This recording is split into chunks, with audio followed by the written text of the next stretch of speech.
Përshëndetje gjithë atyre që na ndjekin në të gjithë Time Media dhe rrjetet tona sociale, në kanalin ton zyrtar në YouTube, në bibliotekën ton virtuale dhe të gjitha rrjetet sociale, ashtu siç ju kemi njoftuar në vazhdimsi të traditës sonë të Learning by Talking and Talking by Learning dhe të serialit Varësit. Do të vazhdojmë sot me serinë e radhës me një temë që është shumë aktuale, shumë e prekshme për të gjitha gjeneratat, për të gjitha grup moshat. Do të flasim për varësinë nga telefonat, nga scrolling, nga qëndrimi gjatë në orë të gjata në rrjetet sociale dhe në celular.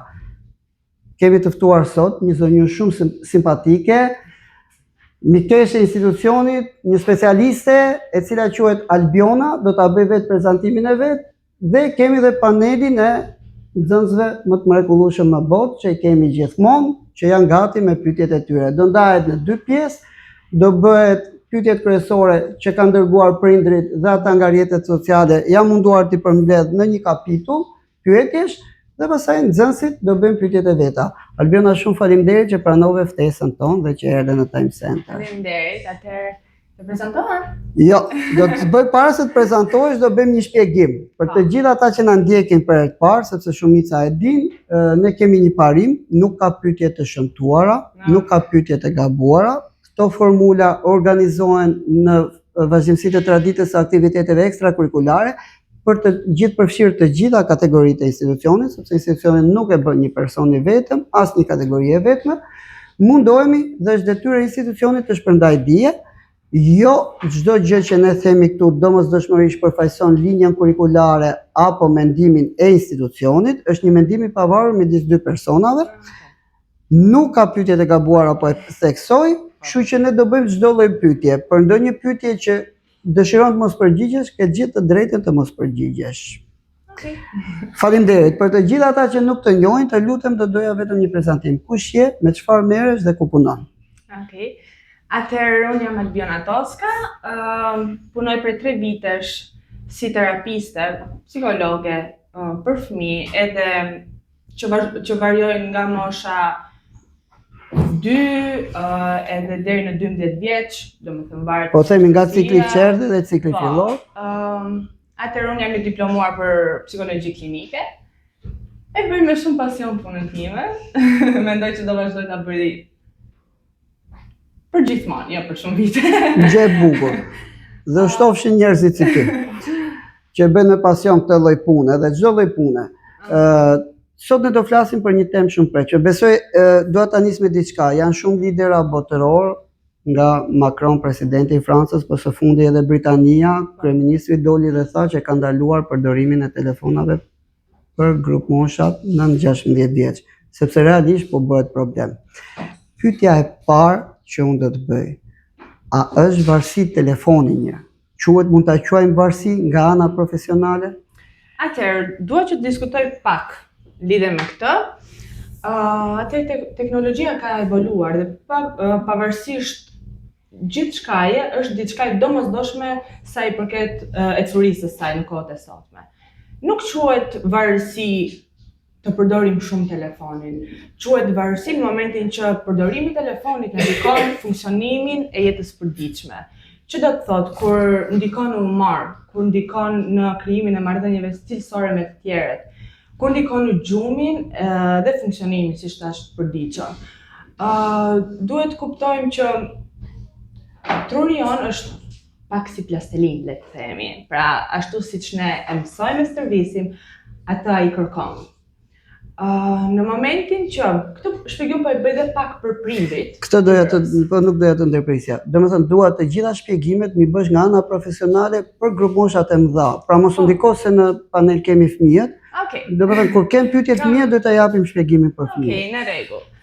Atëherë fillimisht doja që të shpjegoja pak se si funksionon truri jon në lidhje me këtë temë, shkurtimisht, që të kuptojmë edhe pse ne reagojmë në atë formë. Pra, prindrit mund të shikojnë sjelljen e fëmijës. Kur ata shkputen nga telefoni, mund të jenë bosh, mund të jenë të mërzitur, mund të shkojnë deri në irritim. Dhe prindrit zakonisht shikojnë sjelljen dhe përpiqen që ta stopojnë këtë direkt. Por mënyra se si funksionon truri është që të gjitha këto scrolling të videove të shpejta të platformave sociale funksionojnë si shpërblime të shpejta për trurin.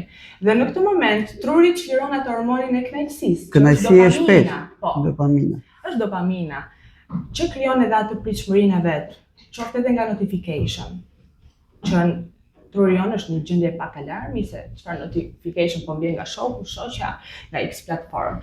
Dhe problemi është që truri e kërkon këtë vazhdimisht më pas. Në momentin që fëmia shkputet, por edhe të rriturit, sepse unë e kam parë që kjo është bërë problem dhe me të rriturit tashmë. Ka shumë të rritur ka shumë të rritur që thonë që unë e përdor për punë, nuk dua të largohem sot ai nga telefoni, nuk dua, domethënë në fundjavë nuk dua ta përdor fare. Po sapo më bjen zilja, sapo më vjen shkon mendja aty sepse e kam për punë, thotë dhe Po, pikërisht. Shiko, unë të sugjeroja që në momentin që ne jemi në fundjavë dhe jemi në pushim, nuk pa flas për njerëz që vërtet e kanë telefonin punë non-stop, por edhe për këta ka hapësira, që do të thotë në momentin që ti je në një darkë, në një fundjavë me familje, ato notification t'i fikin. Telefonin ta mbajnë pak në distancë, që vërtet kalojmë kohë cilësore me familjen, fëmijën, kurdo qoftë apo shoqërinë.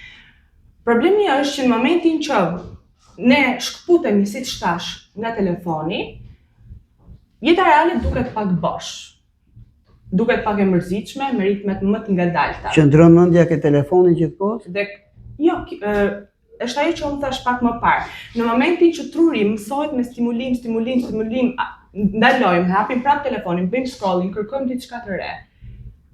E lejmë, truri stimulohet dhe ne stimulohet shumë. Dhe në momentin që ne shkputemi nga telefoni, bisedat reale, loja, mësimi, apo qoftë edhe leximi i librit, janë aktivitete që duan durim, që duan kohë. Pra që do të thotë këto aktivitete që janë të përditshmërisë reale na duken më të mërzitshme.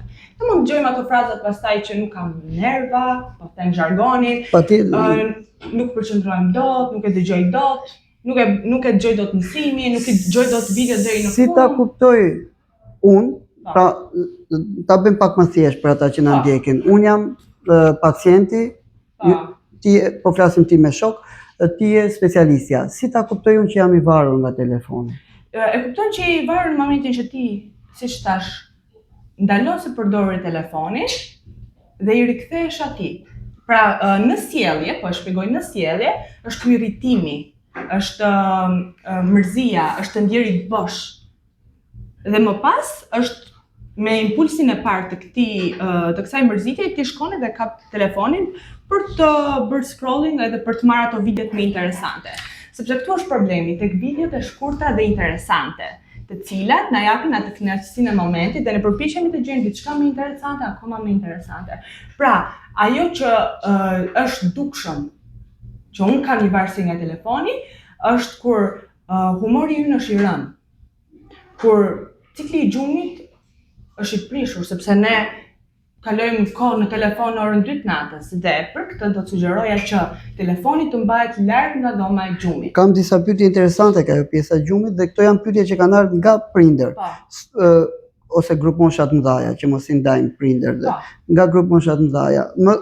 Një zonjë më shkruante, më thonte që unë të gjithë thonë që telefoni, drita telefonit natën të bën dëm, ndërkohë mua më zë gjumi me telefon, pa telefon nuk më zë gjumi. Çfarë shpjegimi mund t'i japim? Shpjegimi që mund t'i jap kësaj është që varet se çfarë shikon në telefon. Ndoshta ajo e merr në kuptimin që sytë e saj po lodhen, truri i saj është shumë i lodhur dhe nga përditshmëria dhe ajo po flen. E vërteta është që drita telefonit e prish ciklin e gjumit. Që ne të flim gjumë, duhet që ajo melatonina të jetë pak më e lartë dhe truri të bie në gjendje qetësie.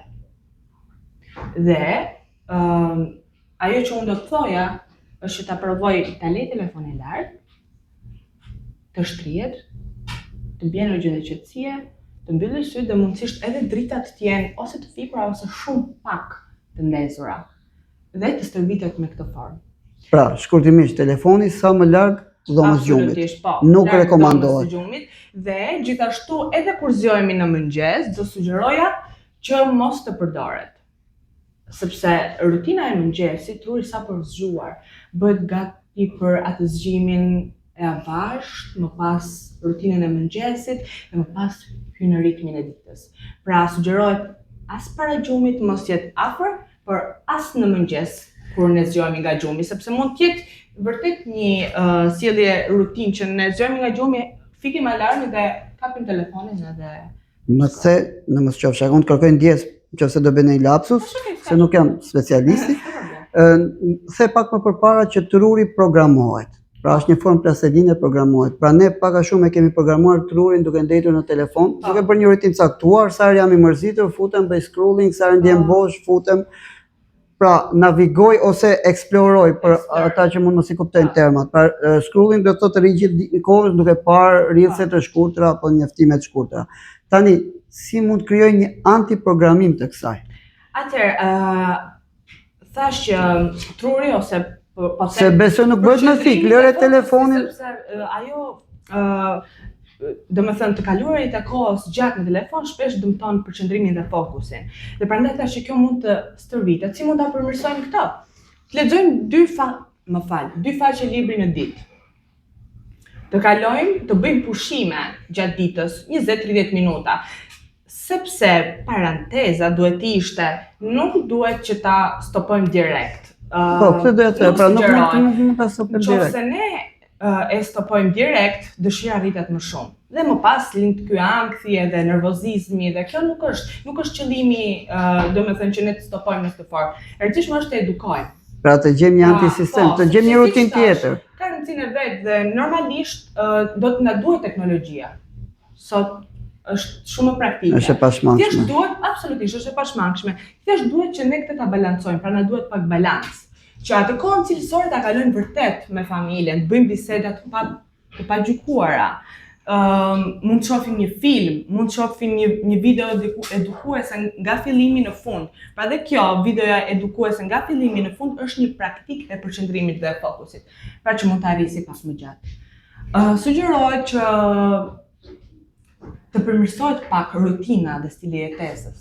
Që fëmijët të kenë një rutinë si shkolla, sporti, koha e detyrave të shtëpisë, mund të kalojnë pak kohë në telefon, mund të shikojnë një film, mund të bëjmë biseda familjare që është shumë e rëndësishme që të krijojmë një biseda shumë cilësore me fëmijët, sa I përket me fëmijët dhe me njëri tjetrin, se po ta shohësh ka humbur dhe me njëri tjetrin dhe në shoqëri. Është që shumë njerëz nuk njihen siç duhet me njëri tjetrin, qoftë edhe brenda familjes, dhe kjo është pak problem, shumë problem do thoja, që ne jetojmë bashkë, por secili është në telefon dhe ne nuk e dimë se si ndihesh ti në këtë moment. Nuk e njohin njëri tjetrin, nuk po, është e vërtet. Dhe ndodh shpesh që njihen më shumë me shoqërinë apo me dikë tjetër, për arsye të komfortit, të krijimit të miqësive më të shëndetshme. Si ndikon në grup mosha të ndryshme telefoni? Atëherë, tek grup moshat, po them 0 deri në 5 vjeç. Truri I fëmijës zhvillohet nëpërmjet lojës, nëpërmjet zërit, nëpërmjet lëvizjes dhe mënyra se si ndikon është që shpesh do të cilësohet të parën është mund të ndikojnë në zhvillimin e gjuhës. Flasin më ngadalë, nuk flasin? Flasin më pak fjalë, flasin pak më me vonesë. Në krahasim A rekomandohet një nga 0 deri në 5? Është një pyetje që e kanë bërë gjitha psikologëve se ka një mit. Dhe këtë ma pyesin shpesh prindrit. Ka një sado që është dhënë përgjigja gjithmonë për këtë pjesë nga gjitha specialistët që kanë pasur. A ndikon mbajtja e telefonit nga 0 deri në 5 vjeç ke zhvillimi ADHD-s, autizmit e çrregullimeve të tjera që mund të ketë? Shiko, drejt të spektrit. Ndikon në simptomat, në elementet e tyre, që do të thotë në përqendrimin, në fokusin, në tolerancën ndaj pritjes që shikoj rëndom, që do të thotë fëmijët nga që janë mësuar me këtë stimulimin e shpejt, çdo gjë është menjëherë, është gati. Thash bëhet aktivitetet reale, loja, një aktivitet që ka instruksionet e veta, bëhet e mërzitshme dhe fëmia nuk ka durim të presi, qoftë radhën, qoftë ta përfundojë aktivitetin deri në fund. Dhe shumë fëmijë mund të nisi një lojë, hop, e humbi interesin shumë shpejt, e lën kapi diçka tjetër dhe kjo mund të ndikojë tek mendimet e prindërve që patjetër dhe kjo gjëja mund të menaxhohet. Sugjerohet që të përdoret që prindit punojnë më shumë me lojën, të punojnë më shumë me nxitjen, qoftë datë verbale, të imitimit. Në këtë mënyrë stimulojnë dhe fëmijën që të zhvillojë më shumë gjuhën, por edhe që të rrisi përqendrimin dhe fokusin. Radha juaj për të bërë disa pyetje, pastaj do të kaloj unë prapë ke pyetjet e tjera. Po, tani rregullin e dim, ngrejmë dorën, bëjmë pyetjen, dëgjojmë përgjigjen, bëjmë pyetjen. Mirë. Cilësa është ti se kush mund të pyesë? Fillojmë do fillojmë me radhë që mos kemi probleme. Do ta nis këtë sot nga krau majt. Saidi. Kur bie shi me bubullima dhe ne kemi televizorin hapur dhe ne po flim, çfarë ndodh? Dhe ne, ju po flini? Ju po flini. Në qoftë se ne jemi në gjumë, ne mund të ndjejmë pak her pas here shiun, bubullimat, për ti po e shikon televizorin në atë momente? Po e shikonim dhe pastaj flinim dhe kishim televizorin hapur. Ti po thuaj që ti ke lënë televizorin hapur dhe të zë gjumi. Nuk ndodh asnjë gjë, thjesht ti ke vonuar më shumë orarin e gjumit. Thjesht ose nuk duhet të flej me televizor hapur. Po. Thjesht duhet të shtrihesh edhe të qetësohesh dhe më pas të zëjsh. Aris.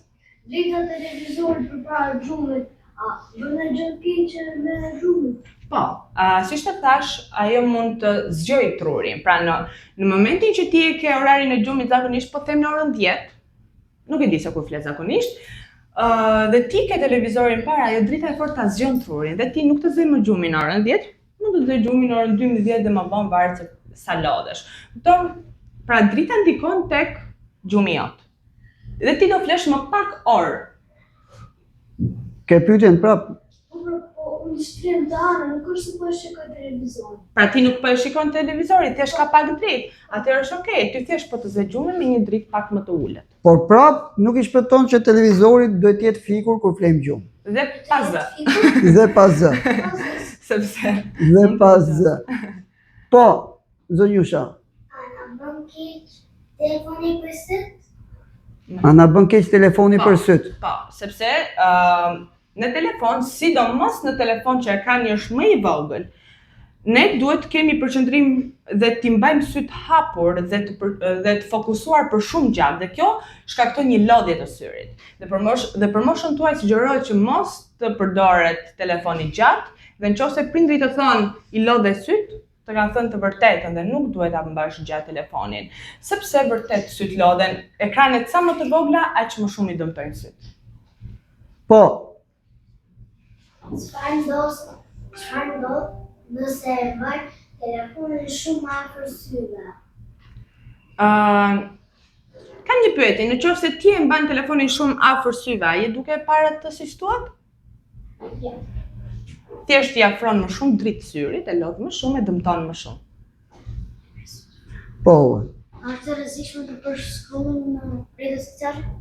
Është ajo që unë fola pak më parë. E rrezikshme është pak fjalë, mund të thoja pak shumë e madhe, pak e egzageruar, por ka dëmtimin e vet tek ju.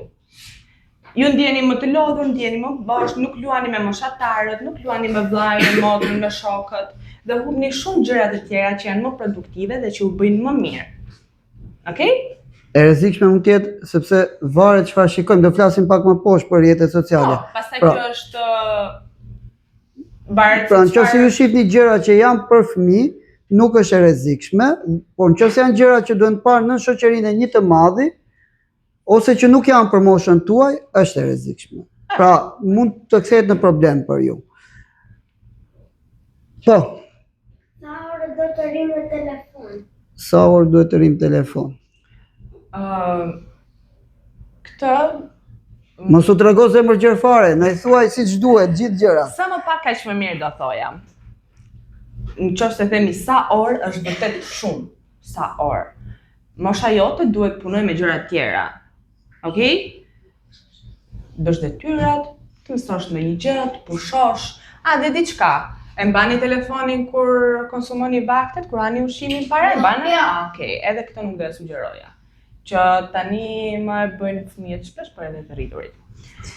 Sa më pak aq më mirë. Jo me orë. Për ne sot Disa minuta. Për ne sot jem mësuese Albiona. Ne do të bëjmë gjithë pyetjet dhe i duam përgjigjet si mësuese. Po, i bëj vërtet.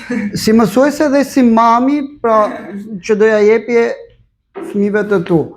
Po, A të pëlqen ky profesion? Profesioni im? Po. Më pëlqen shumë. Më pëlqen vërtet shumë atë.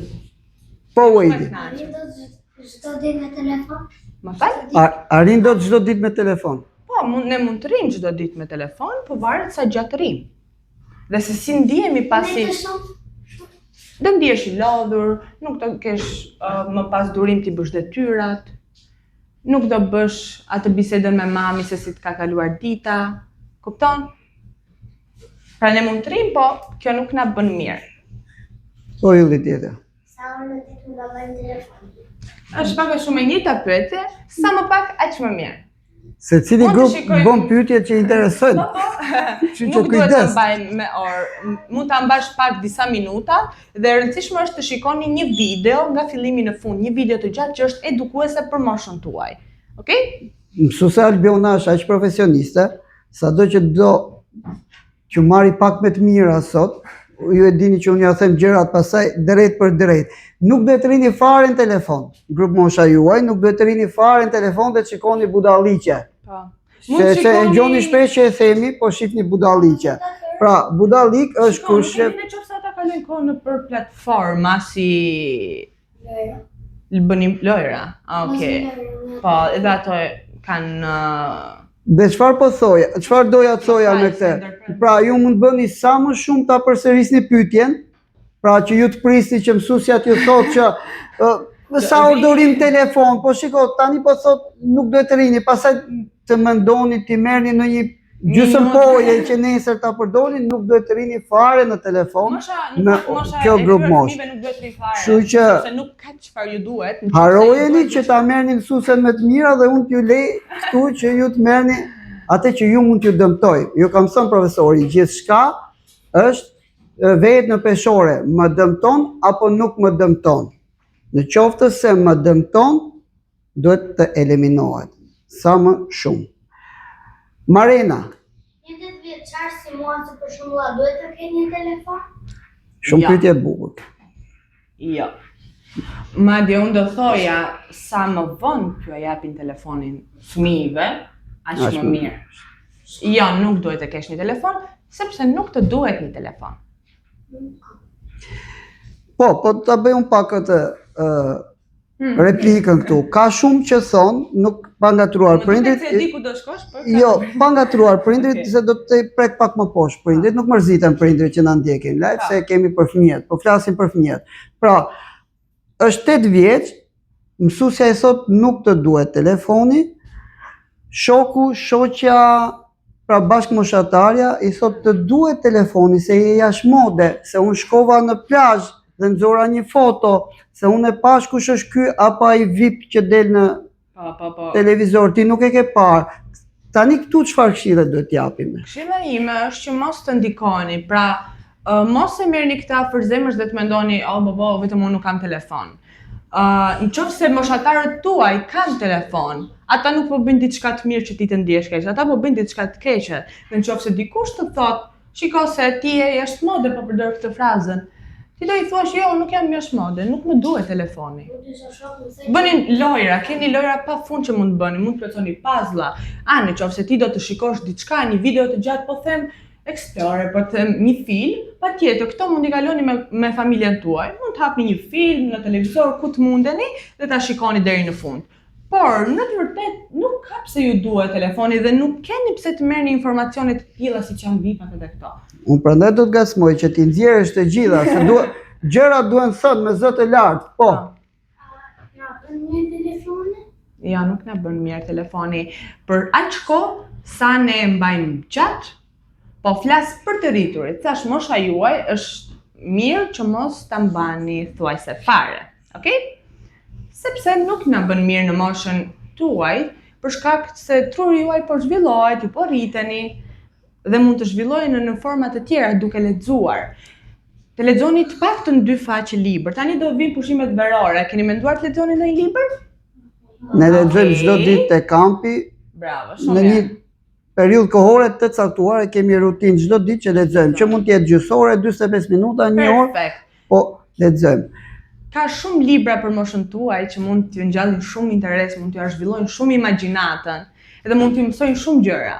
Dhe kjo është më e rëndësishme, të lexoni sa më shumë libra. Okej? Mund të informoheni nga aty. Një dorë trokitje këtu, se ju dini që mua më pëlqen shumë librat. Dhe mos kujtoni, dhe mos e keni dëgjuar nga shumë mësuese që kanë ardhur këtu apo nga shumë zonja dhe zotërinj specialist, mos kujtoni se unë i porosisht jo japin këto mesazhe. Jo, absolutisht. Janë mesazhe që të gjithë flasin në mënyrë të pavarur. Kloj, Nëse bën një orë telefonin ose më shumë, a na prishin syt? jemi Kjo pak është e pak koha një- telefonit, Po, pra ja, që që se marrë një orë dhe më shumë aty po qëndroj. Jemi prap te koha e telefonit. Shiko, nëse ti e bën këtë rutinë çdo ditë, që mban më shumë se një orë telefonin, patjetër që ka ndikimin e vet, sepse sytë tu do lodhen. Dhe varet se çfarë shikon aty ti, se sa shpejt lëvizin ato videot, se sa shpejt lëvizin ato imazhet, ato fotot, okay? Për këtë arsye mund të na i dëmtoj dhe mund të them diçka që siç dëmtohet syri i njërit nuk dëmtohet syri i tjetrit. Okej? Dhe nëse prindi të thotë ty, të janë lodhur syt, të prishen syt, atëherë ti duhet ta lësh, të bësh pushime të gjata, të merresh me diçka tjetër në shtëpi, okay? Vivi, Për shembull, kur jemi në telefon, a duhet të na shikojnë printerit? Po. Kjo më doli pak. ose Pak mos sa padasi. vite, a mund shohim gjëra pa në telefon pa praninë e prindërve është pyetja. A duhet të na Që ta çfarë po bën, Çfarë po bën ti në jo? telefon? A duhet të ta kontrolloj prindi është pyetja. Po. Unë e di që ju mund të ndjeni pak të bezdisur nga kjo, por prindrit duhet të kenë kontrollin mbi telefonin apo tabletin tuaj. Për aq kohë sa ju kaloni, thash sa më pak. Duhet të kenë kontroll sepse ju jeni në një moshë pak të vogël dhe shumë e rëndësishme siguria juaj, se çfarë po shikoni, se çfarë po bëni aty, se si po kontaktoheni me njëri tjetrin. Dhe për këtë arsye është shumë e rëndësishme që prindi të kontrollojë telefonin tuaj. Okej? Dhe jo kam thënë dhe herë tjetër, do flasim pak më poshtë te rrjetet sociale. Bota është shumë e bukur sepse ju jeni të pafajshëm. Jeta është shumë e bukur sepse jeni ju, po kur të dalim në jetën e vërtet, pra kur të rriteni, do kuptoni që ka dhe njerëz të këqij, ka dhe anë të këqija jeta, që ne duhet të ruhemi, pra që mund t'ju dëmtojnë. Prandaj gjithmonë prindi është ai që ju do më shumë se gjithçka, ju ka dritën e syrit dhe prindin duhet ta besojmë gjithmonë, edhe kur na kontrollon telefonin. Dhe askënd tjetër, ju kam thënë gjithmonë, askënd tjetër në rrjetet sociale, po do ta kaloj pak më poshtë se s'dua të kaloj nga një deg në një deg, askënd tjetër e kemi thënë gjithmonë nuk e besojmë, përveç mësuesit dhe prindit. Askënd tjetër nuk e besojmë në rrugë, në rrjetet sociale apo kudo. Okay. Po, Nëse mama më thotë, rri vetëm 1 minutë në telefon, dhe kalon 1 minutë dhe më thënë shumë, a më bën një mendje për trurin, për syt. Zemra vogël. Jo, shiko, nuk është të dëmton apo të bën diçka të keqe, që ti e kalon atë minutin, e kuptoj. përveç se ke shkel rregullin e mamit, që nuk do ta shkelim rregullin e mamit. Përveç se ke skelur atë rregullin e mamit pikërisht, dua që t'ju them ti dëgjoni prindërit dhe në qoftë se prindi thot, mami, qoftë babi, apo një motër apo vëlla më i madh, ju thot, ma jep telefonin tani sepse koha jote ka mbaruar, duhet t'ja jepni. Okej? Në rregull? Po. Edhe dy pyetje ju, pastaj radha ime prapa. Bëjmë sa më pak telefonin. Po, sa më pak, thuaj se fare. Fëmijët nuk duhet ta mbajnë fare. Okej, Po, Wadi. Është bërsova po. Nëse është natë dhe ti nuk të zën gjumë, ke telefonin në hap, çfarë do? Duhet të fikësh telefonin. Dhe pastaj do i mbyllësh syt dhe do kuptosh që avash do të zëri gjumi. Një dorëkitje se ishte përgjigje shumë e bukur. Si po duken pyetjet? Po, Owen. Kështu ka vënë kështu se në parë për rrugë psikolog. Vetja ime. Kur ju të rriteni dhe pak, do kuptoni se çfarë ju pëlqen të bëni më shumë. Dhe unë tek vetja ime kam parë që më pëlqen të shumë të punoja me njerëzit. Që nga bisedat që kisha me shoqet e mia dhe me familjen time, doja të kuptoja më shumë, pyesja më shumë. Dhe kjo më bëri që unë të mendoj për degën e psikologjisë. E para sepse doja që të informohesha dhe të dija se si t'i ndihmoja të tjerët që kishin nevojë. Dikush ishte i mërzitur, që kishte një problem, dhe unë e çoja deri diku bisedën dhe pastaj nuk mund ta ndihmoja dot. Dhe kjo është arsyeja pse unë doja që ta nisja këtë profesion.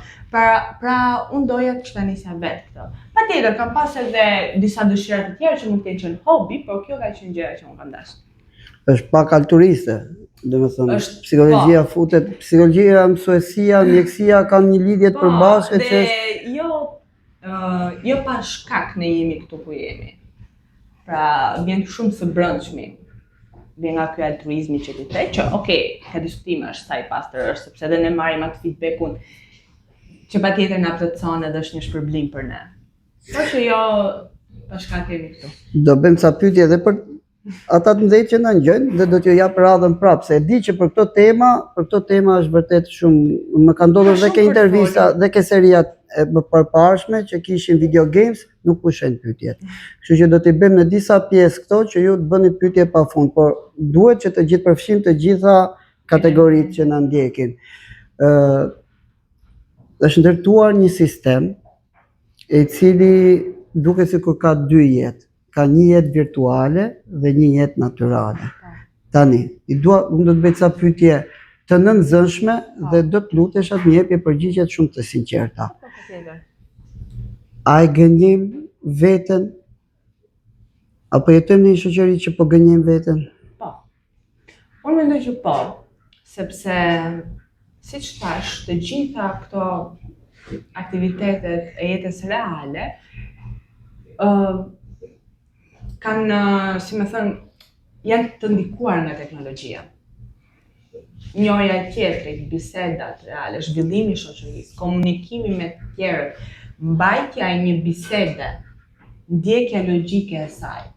A vjen kjo nga inferioriteti? Për shembull, pse duhet unë ta postoj drekën që po konsumoj në rrjetin social? Pse unë duhet vishem bukur dhe ta postoj veshjen në rrjetin social? Nuk po flas se është dhe justifikimi që thuhet unë po bëj marketing, nuk po flas për kategorinë e marketingut, po shohim që domethënë dal duke qesh në rrjetin social kur unë mund të jemi mërzitur në vetë. Pse duhet ndodhi kjo? Kjo ndodh për shkak të pranimit social.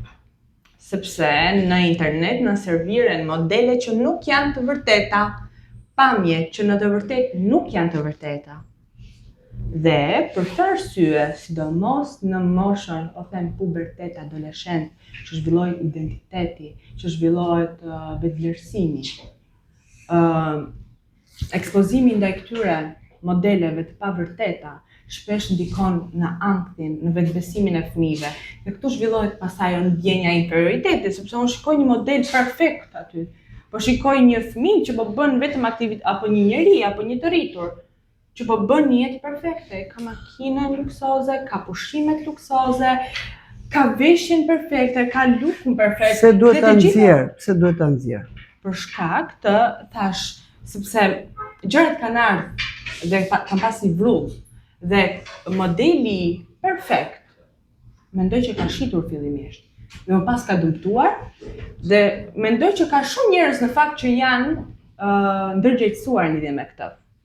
Unë, siç është kjo ana tjetër pak problematike, shoh edhe shumë familje që kalojnë vërtet kohë cilësore dhe përpiqen që të krijojnë një familje të shëndetshme dhe një rutinë të shëndetshme për fëmijët.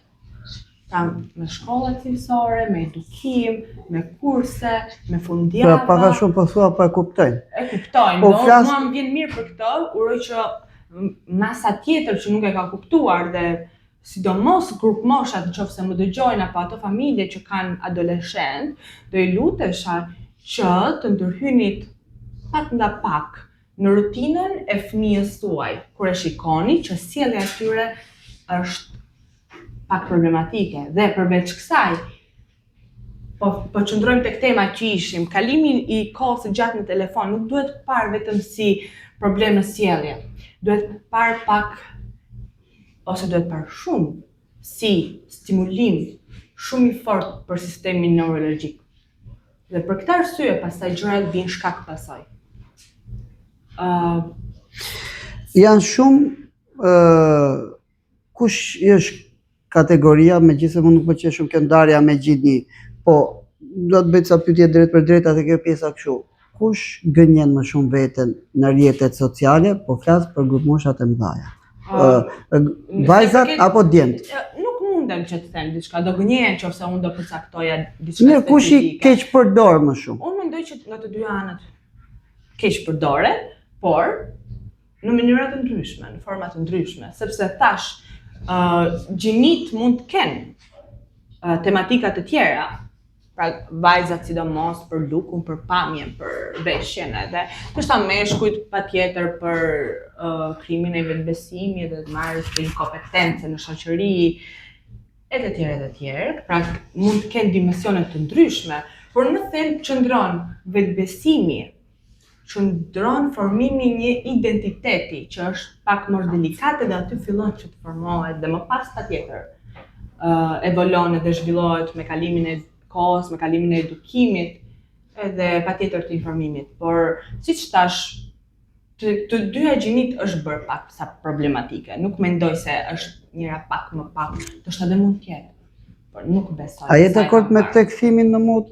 Për shembull, po ngjojmë shumë influencera, blogera, pra vjen disa emërtime. A je dakord me këtë kthimin? A mund dali çdo kush dhe të thotë unë jam influencer, apo unë jam vloger, apo unë jam... Jo, unë mendoj që... Duhet ketë një ndarje për këto? Patjetër. Influenca që ato kanë, pra që do të thotë... Ndikimi për ata që mund më që ato kanë, që kjo ndikon pak edhe tek fëmijët. Sepse te kjo mosha adoleshencë që thash, shpesh e lidhin vetbesimin, vëmendjen e tyre me followers, me like. Te kjo doja dilja, pra kanë bërë një ndikim shumë keq në shoqëri. Mendoj që kanë pasur ndikim. Personalisht mendoj që kanë pasur ndikim dhe kjo nuk është okay. Mendoj që njerëzit që dalin aty dhe përpiqen të përcjellin mesazhe, duhet të kenë një bagazh dhe të mbajnë përgjegjësi për atë që flasin. Sepse të rriturit është okay, mund t'i filtrojnë gjërat. Dhe disa gjëra i marrin, disa gjëra po i vogli mund t'i marrë shembull direkt. Po fëmia nuk ka vetë kontroll, nuk ka aftësim për ta logjikuar, për ta analizuar se sa e vërtet është. Dhe shpesh grupmoshat e vogla gjërat i marrin dhe i thithin ashtu siç janë. Për këtë arsye do të kujdes informimi. Për fat keq. Sa e vështirë është të jesh zonjush në Shqipëri dhe të kesh egon, objektivat dhe pavarësinë tënde? Atëherë, unë mendoj që tashmë nuk është dhe shumë e vështirë, sepse ka shumë vajza punëtore dhe të ndërgjegjësuara në lidhje me arritjet e tyre, në lidhje me këtë zhvillimin e karrierës. Dhe mendoj që nga kjo anë nuk është e vështirë, por gjithmonë kjo por e thon pak atë parantezën. Të gjitha këto modelet që janë jo të vërteta, shumica për tyre janë, unë mendoj dhe besoj që janë të pavërteta, shkaktojnë shumë pasigurira tek vajzat e reja tek zonjushe. Sepse ti mund të punosh pafund, ti investosh në studim, ti investosh dhe ti shikon që okay, ti deri këtu shkon sepse gjithçka ecën sipas moshës. Pra, dhe nëse ti shikon një moshataren tënde që është në një dimension tjetër, do bëj një jetë totalisht ndryshe nga jotja, ti ndoshta mund të krijosh atë pasigurinë. Po thash, mosha e rritur për shkak të ndërgjegjësimit, besoj se i filtron pak më shumë dhe arrin ta kuptoj se që kjo nuk është reale, sepse edhe ne po punojmë. Kupton? Në fund si e lirë. Ne po punojmë, po bëjmë shumë gjëra. Jo, ka dhe kjo nuk do të thotë që ne s'po bëjmë maksimumin, dhe kjo nuk do të thotë që ne duhet të devijojmë dhe të bëjmë gjëra vetëm për të pranuar socialisht. ose përgjigjet Duhet t'i japim pak më shumë, mendoj, pak më shumë zonjë studimi, intelektualizim, pak humanizmit, shumë humanizmit. Dhe patjetër marrëdhënieve sociale, të krijoni shoqëri, të dini si t'i mbani bisedat, të dini si të pyesni, të dini si ndihmoni shokut kur ata janë në vështirësi, të dini si t'i pranoni shokut kur ata janë në vështirësi, dhe jo t'i gjykoni dhe jo t'i shani. Prandaj duhet lexoni dhe të informoheni, që dhe ju t'i jeni njerëz social, t'i ndihmoni të tjerët, dhe më vonë ju të keni krijuar atë terrenin tuaj që dhe ju të keni një shoqëri kur në një moment jeni në vështirësi, ku mund të flisni dhe të kërkoni një ndihmë. Okej? A ke një këshill për gjitha zonjushat që na ndjekin? Edhe Po, e para që kur unë nuk e them them. zonjusha, nuk po pyes këtu vetëm për ciklin 9 vjeçar. Kur them zonjusha, po flas për të gjitha grup moshat. Po. Dhe mbi 20. Okej. Pra, ka një mod që nis që 8 veçdit dhe është problem. Gjen gjërat e shkurtra. Po. Jetojmë në një shoqëri, jam munduar ta them shpesh këtë se nuk dua të keq kuptohem nga kjo. Dhe nëse keq kuptohem, nuk jam se jam nga ata që eci shumë me pjesën e opinionit. E kam thënë shpesh, ne adhurojmë sharmin femëror, jemi munduar gjithmonë të japim një sharm dhe stil femëror shoqërisë sonë, por gjithmonë kemi ngelur shoqëri maskiliste. A është faji? Unë mendoj që shpesh faji e ka gjinin, nuk është gjinia maskullore, dhe siç mendoj gjithashtu që një shoqëri që zhvillon zonjushat, apo sharmi dhe është zonjusha ajo që jep drejtimin një shoqërie. Qoftë kjo dhe një mashkulli. Tani, për zonjushat dua, sepse thuhet shpesh dhe edhe në pyetjet që bëhen. Përse unë duhet studioj, përse unë duhet mësoj, përse unë duhet punoj dhe të lodhem shumë, kur unë mund t'jem e bukur, mund t'kem hire, mund t'kem elegancë, mund t'kem sharm dhe mund t'gjej një zgjidhje më të shkurtër. A je dakord shumë me këtë? Jo, Se nuk paka jam shumë? dakord. Dhe mendoj që paka shumë. Mund ta kesh ndeshur këtë, besoj. Po, patjetër, por mendoj që disi u përpoqet ta jap një mesazh. E para, pse ne duhet punojmë, studiojmë, informohemi, është për të zhvilluar së pari tek vetja jonë, dhe më pas për të qenë njerëz edhe të dobishëm për shoqërinë.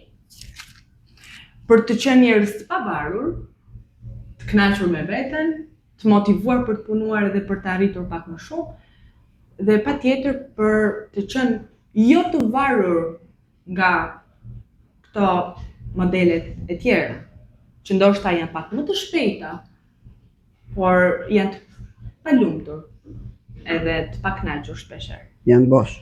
Janë bosh. Është thjesht një fasadë. Njeriu është shumë më shumë se kaq. Është shumë më i thellë. Dhe gjëja më e çmuar që një zonjush mund të ketë në jetë është liria dhe pavarësia. Vetëm atë nuk duhet ta humbni kurrë. Që mos ta humbni atë, nuk duhet lejoni askënd, nuk duhet lejoni askënd t'ju arrëmbej. Mos bëni kompromise me lirinë tuaj. Bravo. Bëjmë një dorëdokitje, do bëjmë, të lutem,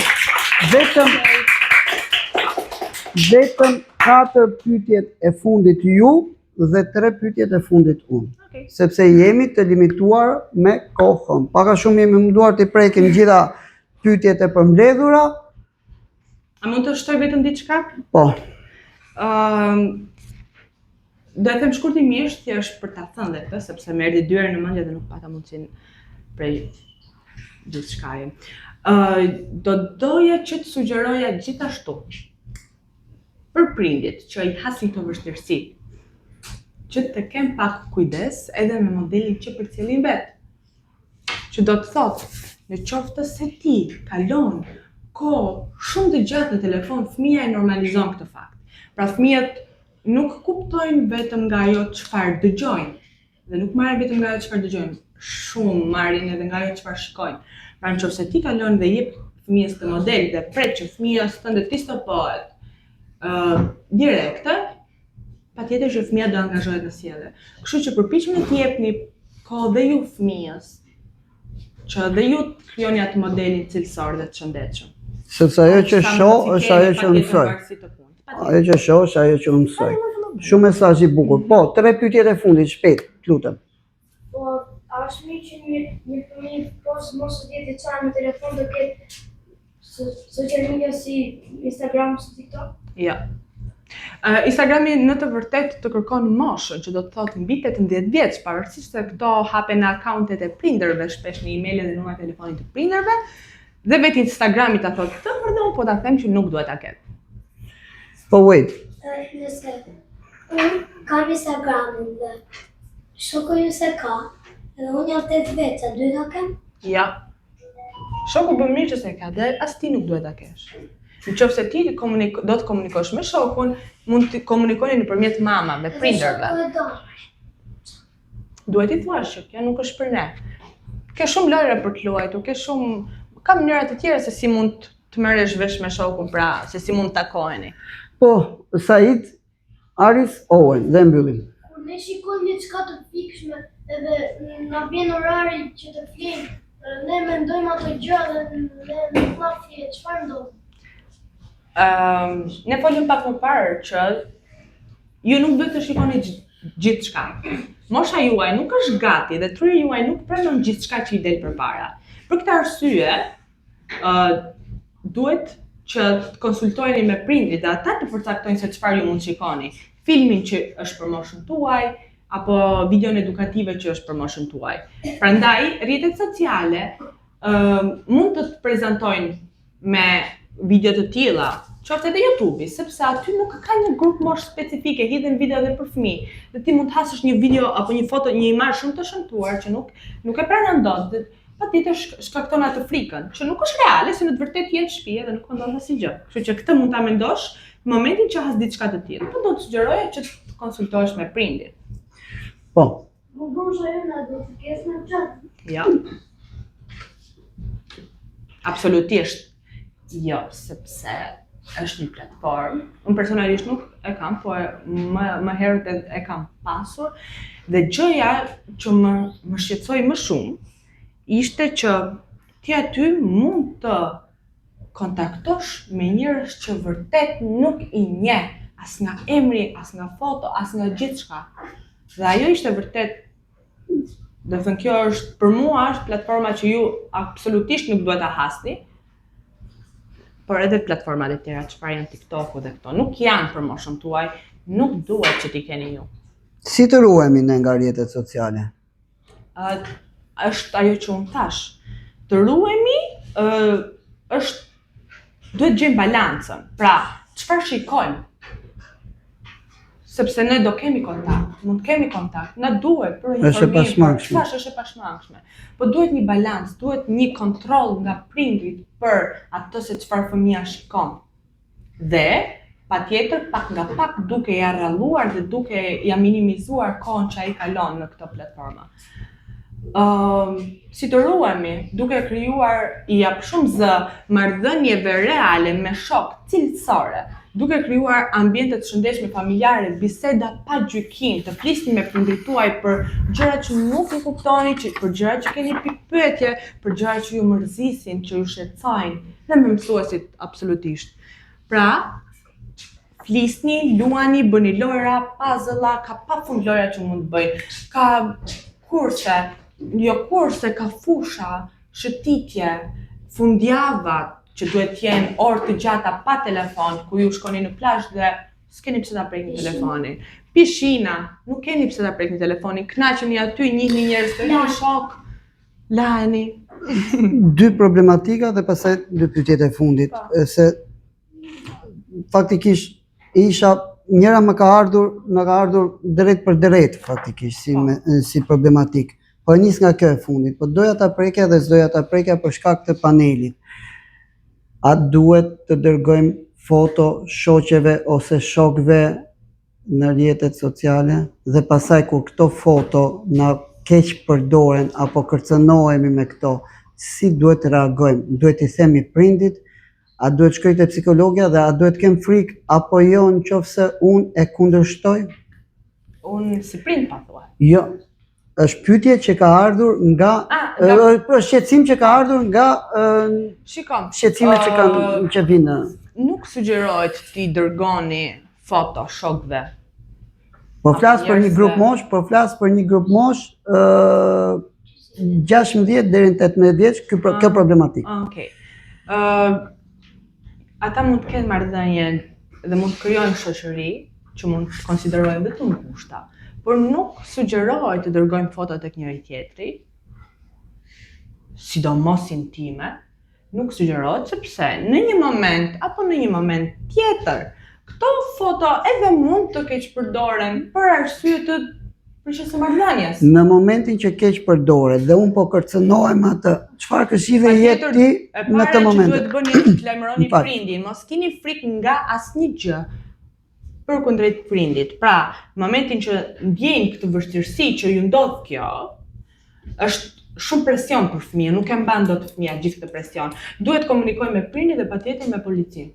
Këtë gjë e zgjidh prindi më pas, dhe patjetër fëmia duhet të tërhiqet dhe tregohet më i kujdesshëm në varësi të këshillave të prindit dhe të profesionistëve psikologë. Nëse unë i them prindit, mësueses edhe policisë. Nëse i them prindit kam frikë se do më bërtasin. Dhe do përgjigjet e shkurtra. Nëse i them mësueses, përveç se mund të kem frikën që do më bërtasi, kam frikën se do i thot prindit. Dhe në qoftë se unë e denoncoj, kam frikë se në qoftë se këto foto dalin, imazhi im dëmtohet. Shiko, unë prandaj i më shova pak në fakti që duhet që marrëdhëniet me fëmijët jenë paksa shoqërore, pa gjykime. Përpiquni ti kuptoni, ti pranoni fëmijët tuaj dhe ti edukoni në një formë më të qetë, të ruani qetësinë. Patjetër që prindi mund të shqetësohet dhe mund të reagojë keq, por prindi është ai që do e zgjidhë problemin tuaj. Në momentin që juve ju del jashtë kontrollit. Dhe nuk duhet kemi frikë nga prindi. Kjo si duhet reagoj prindi, pra kjo ishte ideja si duhet. Unë si duhet reagoj kërshi prindit. Pra unë si fëmia, po, si adoleshentja. Adoleshenti ose adoleshentja, se nuk ka rëndësi. Duhet ti tregosh të gjitha gjërat ashtu siç ka ndodhur, e para. E dyta, duhet të shqetësohesh, dhe për këtë duhet ndihmoj prindi dhe psikologu, dhe të marrësh dhe të dëgjosh këshillat e prindit. Sepse, në qoftë se kjo gjëja kalon, dhe ti nuk i ke marrë parasysh këshillat e prindit dhe të psikologut, mund të përsëritet. Dhe në momentin që situata ka arritur dhe ka shkuar në këtë pikë, prindi është ai që mund të ndihmojë dhe ta zgjidhë problemin. Thash, fëmia nuk mundet që ta përballojë dot vetëm. Ndonjëherë dhe prindi nuk ka përballon dot sepse patjetër është situatë shumë e vështirë dhe gjërat përhapen shumë. Dhe janë raste që po ndodhin pak si shpesh. Po, dhe në ndihmë dhe pasojat që unë nuk dua të diskutoj tani. Vetëm një mesazh do doja të lutem, se më ka ardhur ky si shqetësim. Do doja vetëm mesazh, po duke parë kamerën atje për këtë kategori, pra që preken nga ky problem. Çfarë mesazhi do t'i jepje? Dua që t'jeni shumë të kujdesshëm me grupmoshën e adoleshentëve. Paraprakisht duhet të përgatisni që në moshën e pubertetit ti informoni në lidhje me ndryshimet e moshës, në lidhje me ndryshimet e humorit, në lidhje me mënyrën se si funksionon trupi dhe truria, të përpiqeni ti socializoni dhe ti kontrolloni njëkohësisht për të pasur dhe ju për të krijuar atë qetësinë tuaj. Do të sugjeroja që marrëdhëniet të jenë vërtet të hapura, të diskutojnë tema, mos të ketë komplekse. Sepse ky kompleksiteti dhe krijimi i frikrave shpesh ndodh që fëmijët kalojnë në këtë arratisje dhe në këtë izolimin emocional. Dhe ky izolim emocional është ai pastaj që mund të shkaktoj këtë gjërat e tjera dhe ti e ke shumë të vështirë që ta nxjerrësh fëmijën nga aty. Nuk e çoj një video deri në fund, ndihem vetë dhe kam shkruar fiksi ka ardhur si mesazh. Nuk e çoj një video deri në fund, ndihem vetëm dhe hap telefonin, por nuk kam nerva për të dëgjuar video të gjata apo lexuar tekste të gjata. Shpesh e kap veten duke lëvizur shortse të shkurtra, shpejt dhe pa vetdije. Po, ndodh shpesh ndodh pa vetdije, kjo ndodh të rriturit. Nuk ka pyetje, thjesht gjithashtu pyetje kjo, domethënë. Po, e marr si pyetje. ndodh shpesh tek të rriturit kjo, që humb interesi, siç thash, ato videot e shpejta që ne kalojmë, na e ulin atë fokus. Ne duam diçka më interesante, bëhet e mërzitshme. Përpiquni që ta çoni videon deri në fund. Po flas për grup mosha të rritura. Tham të veshit. Po flasim për këtë problem. Prandaj lash këto dy mesazhe për fund. Ta rrisni fokusin, pra të përqendroheni dhe ta çoni videon deri në fund. Të bëni pushimin tuaj.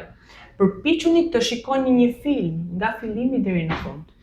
Dhe ta riktheni vëmendjen aq herë sa ju humbet. Se mund ndodhi që mund ta humbasësh vëmendjen dhe pastaj të rikthehesh. Kështu mund ta stërvisësh fokusin dhe përqendrimin.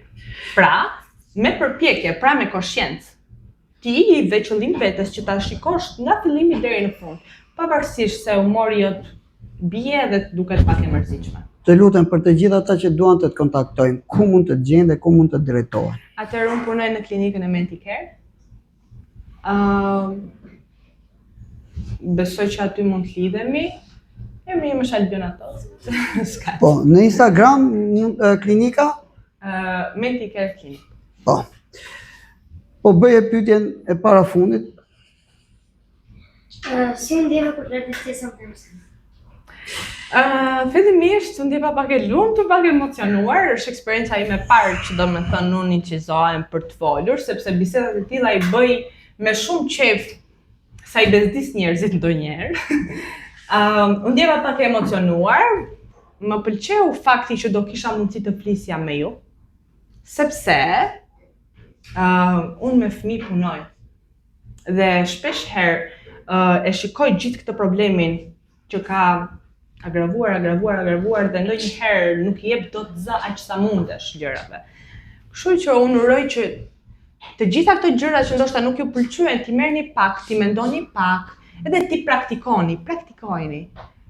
Flisni me atë shokun, bëni muhabet, luani, bëni një lojë, kontrollojeni emocionin tuaj, mos shpërtheni si vulkan, bajeni pak vulkanin e qetë. Në momentin që keni konflikt, kërkojeni ndihmë prindërve. Okej? Që të mund të rriteni shëndetshëm. A të pëlqejnë pyetjet tona? Më pëlqen shumë, faleminderit. A ju pëlqejnë përgjigjet e mësueses? Do ta thrasim prap? Maj sa na ke ndjekur, maj sa na ke parë dhe ke kërkuar për Time Center, dua një mendim. Ashtu si të vjen një sugjerim, një kritik, çfarë duash ti? Atëherë, mua më vjen shumë mirë që fëmijët janë në kontakt me njerëz që mund të thonë diçka, që mund t'i ndihmojë, që mund t'i japi një zgjidhje, që të kuptojnë se çfarë ndodh vërtet dhe se çfarë pasojash kanë gjërat e përditshmërisë tonë, se sa rëndësi ka cilësia e jetës sonë, se sa rëndësi ka mënyra se si ne kalojmë kohën. Ishte shumë kënaqësi që të kishim. Edhe për Time Center është shtëpia e të gjithëve, është shtëpia e çdo profesionisti, e çdo njeriu që e ka punën me pasion, është shtëpia e zotërinjve dhe zonjushave të bukura, plot sharm siç je ti dhe të mençura, sepse ishte edhe e mençura apo jo? Do bëjmë një dorë kitje.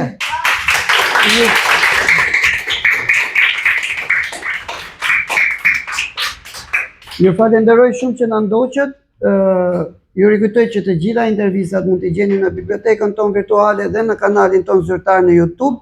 Gjithashtu dua ta mbyll me një mesazh. Gjëja më e virtytshme dhe gjëja më mëkatore që njeriu mund të ketë në jetë është të gënjej dhe të mos gënjej veten. Dallimin e bëni ju. Të mësosh kur nuk është vonë. Miru takofshim në të tjera intervista. Albiona, faleminderit që ishe me ne. Mirupafshim.